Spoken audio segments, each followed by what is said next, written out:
Greetings one and all, Super Mondays from the Holy Land, the Holy Apple, the Holy Hilltop, Tal Binyamin. We are on the 14th day of the month Tammuz, 5783.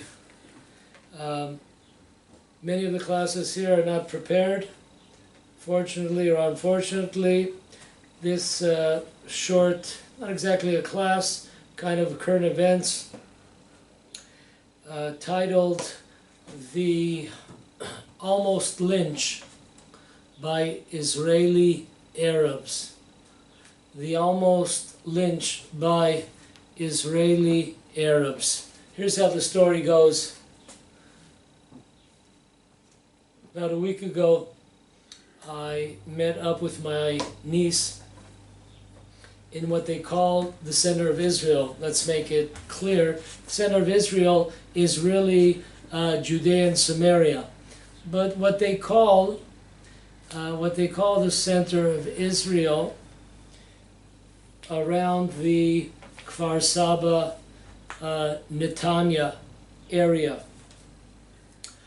So we had a get together with my niece. I brought I was able to gather up some of my married kids, and we had a great time at my son-in-law's restaurant right outside of Kochav Yair. And at about 2 o'clock, we finished our family get-together reunion, and then some of us continued on to the beach in Netanya. There's a religious beach called Tzanz. So I'm coming to the major intersection, and I see a big sign. It's right to Netanya.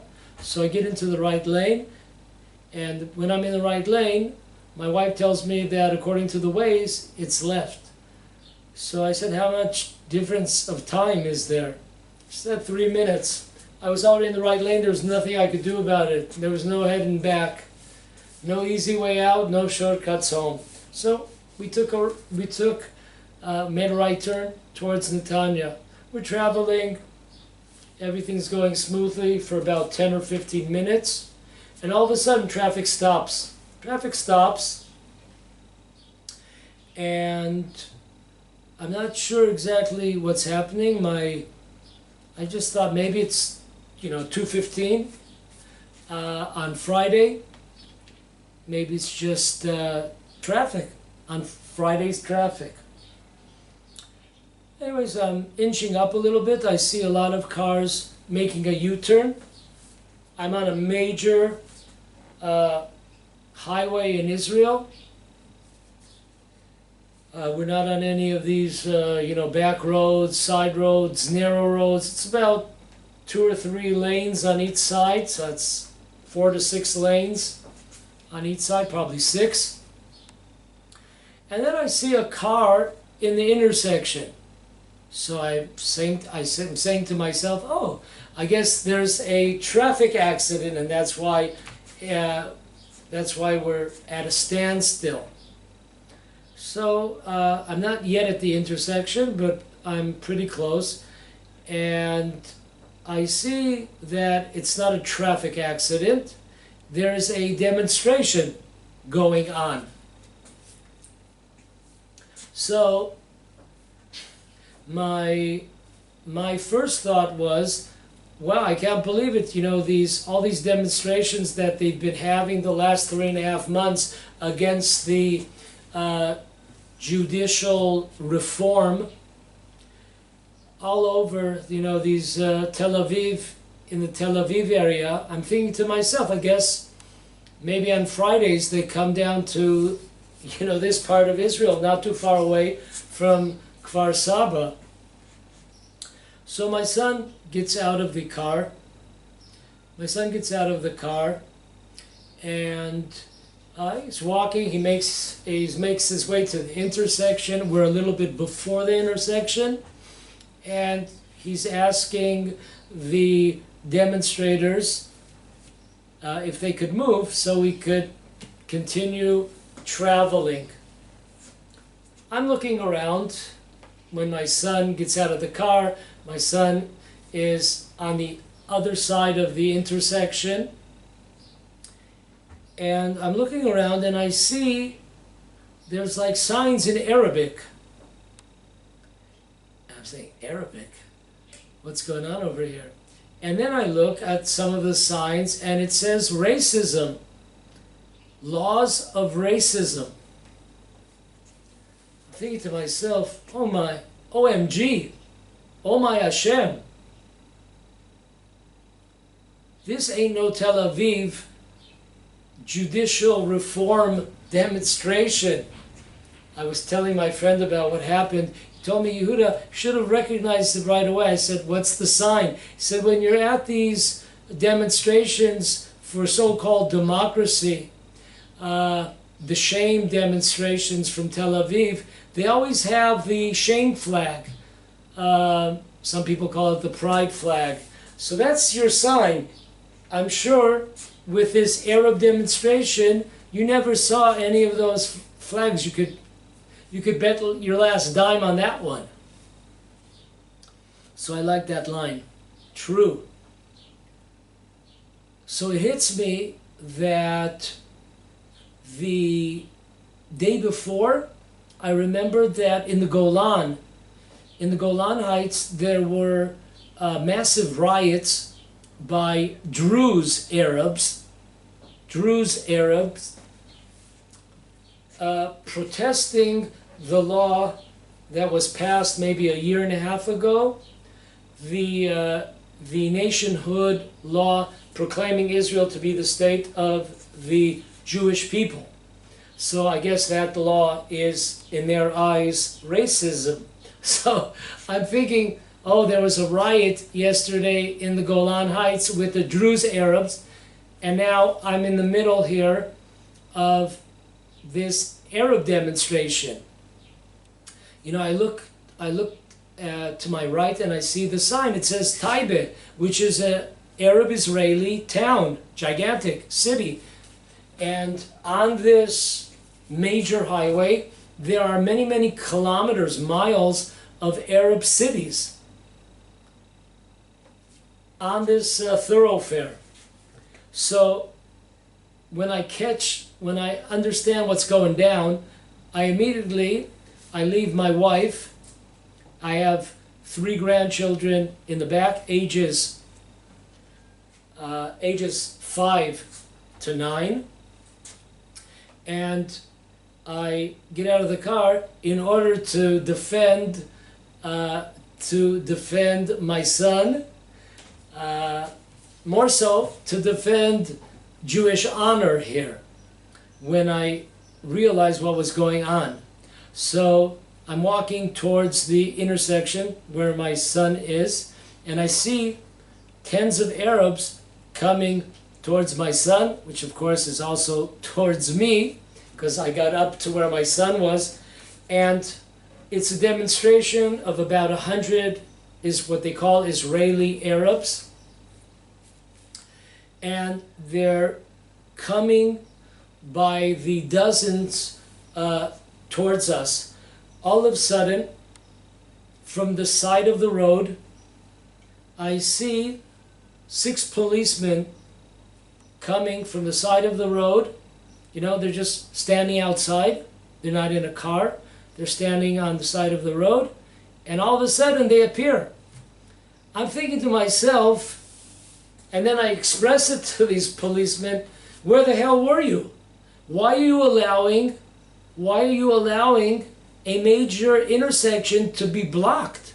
Why aren't you dispersing this illegal demonstration and perhaps arresting those that are blocking a major intersection in Israel?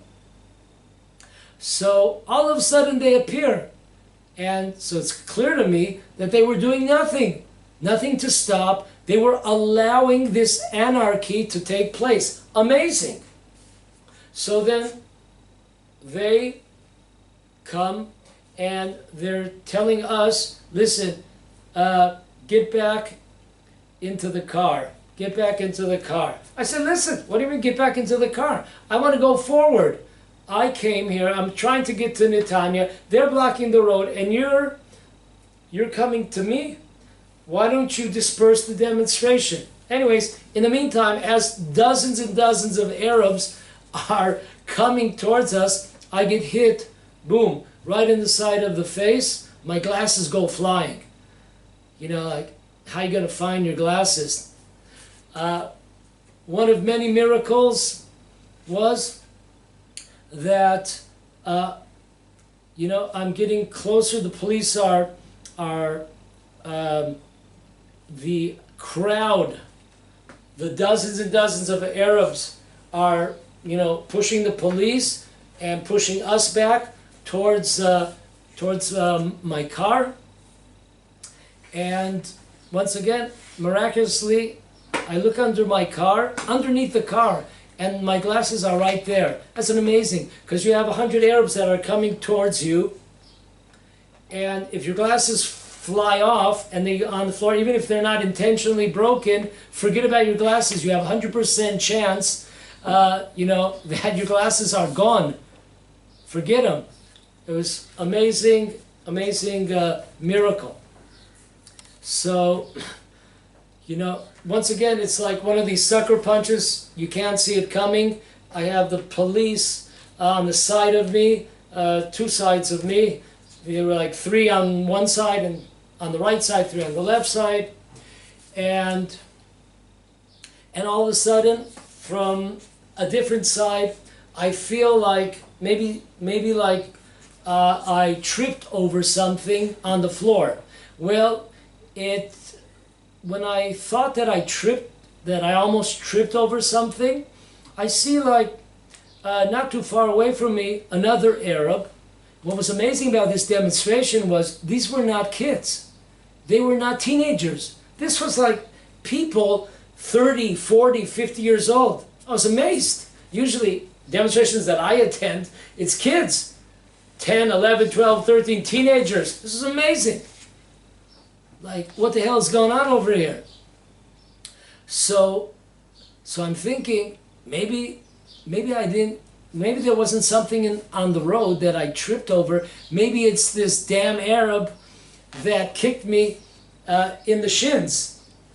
And sure enough, later on that day, somebody sent me a video. The Arabs actually uploaded the attempted lynch. And I see that Arab who I suspected could be, because I wasn't sure if it was something in the road or it was intentionally, but you know, there was another blow over there, and the Arabs are coming, and probably was about 5 minutes. We're in this predicament. You know, when you're in that predicament, it's like 5 hours, but it was probably about 5 minutes. And this one of the officers, police officers, he's telling me, listen, come over here, you know, come here. I was 100% certain that the cop was going to arrest me. I'm like thinking to myself, this is the most absurd, Ripley's Believe It or Not. Can you, like, he's going to arrest me? I'm coming, I'm driving, I'm an innocent bystander, I'm trying to get to Netanya, and he's going to arrest me? I was 100% certain. Some reason, he didn't arrest me. And eventually, like I said, after about 5 or 6 minutes, we got back into the car. Police told us, go straight. So it's amazing how Hashem does your work. We wanted to go straight, and eventually the police themselves are the ones that are telling us to go straight. Well, I passed the intersection. From one side of the intersection, we'll call it the south side of the intersection. I cross over the line, I'm on the north side. And maybe I traveled like 20 feet after the intersection, and I hear a bang. I hear a bang on our car. I'm saying, what the hell's going on over here? It's like, what is this, Judea and Samaria throwing rocks at us? What's going on? So I immediately stopped the car. I have in the front seat, I always keep with me, because the government of Israel does not allot me a weapon, a pistol. So I have to take something to defend myself, so I have rocks. I have rocks in the front seat. So I'm reaching into, I stop the car, I'm reaching down where my wife is sitting to get some rocks, and all of a sudden my wife and also my grandkids, they're like crying. My grandkids, not my wife, but my grandkids are crying and crying. They're traumatized.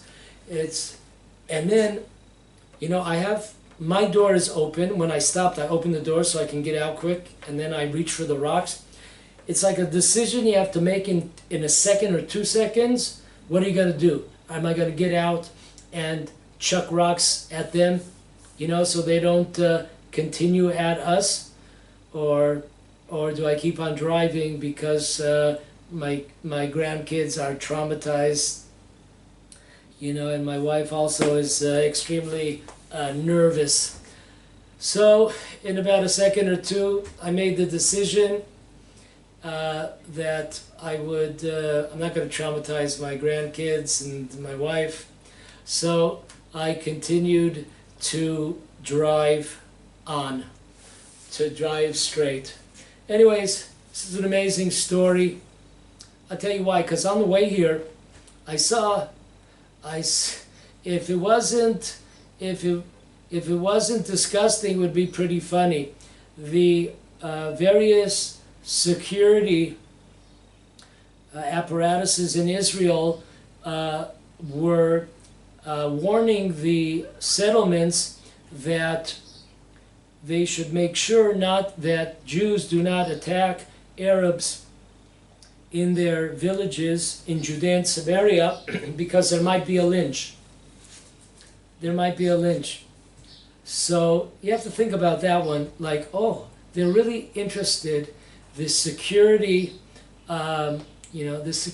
various security institutions in Israel, they're really worried about the settlers at all, or the settlers going into Arab villages. They're worried about their safety. Like, what a good joke if it wasn't funny.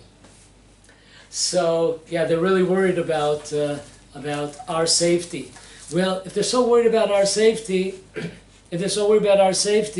how is it that in the last 6 months, 29 Jews have been murdered? If they're so worried about our safety, why didn't they send a few units of police out to Taibe, where I was, when the Arabs are blocking a road, 100 of them, and this could be an easy Lynch situation, a Jewish car driving by. Once again, it's a major highway. This is not something that Arabs travel. This is a major highway. Where the hell were they when I was almost, and my son and my family were almost lynched? They're so worried about us going into Arab villages, we might be lynched. Give me a break. Anyways, the most important part of the story is that we thank Hashem. Hashem did a lot of miracles for us. In synagogue, there's a special blessing, a Thanksgiving blessing, if you were in a dangerous, life-threatening situation. So me and my son, we said that blessing. And we want to thank Hashem, the one above, for He's always there protecting us, of course. Sometimes you see it more directly than others. This was an amazing miracle. And also I thank Hashem for the courage, my son and myself, to go out there. There were no other Jews that came out to help us, other cars that were stuck at this intersection like we were. Nobody came out. And to see two Jews, with kippot on, and a beard and side curls and the fringes. So that's an amazing sanctification of God's name, to stand up and say, move, we want to get by. And it's 2 against 100. So yes, it is true, we did take some punches and kicks. It is true. But in the bottom line, when the fat lady sings, it was more of a sanctification than it was a desecration. Of course, there was a big desecration of God's name, that this happens to Jews, but all in all, to show the Arabs, two people to show the Arabs, we're not afraid of you. That is, I thank Hashem, God, for allowing me to be in that predicament. He pulled all the cards into that slot. Okay, so for today, that's our almost lynched story. Take care.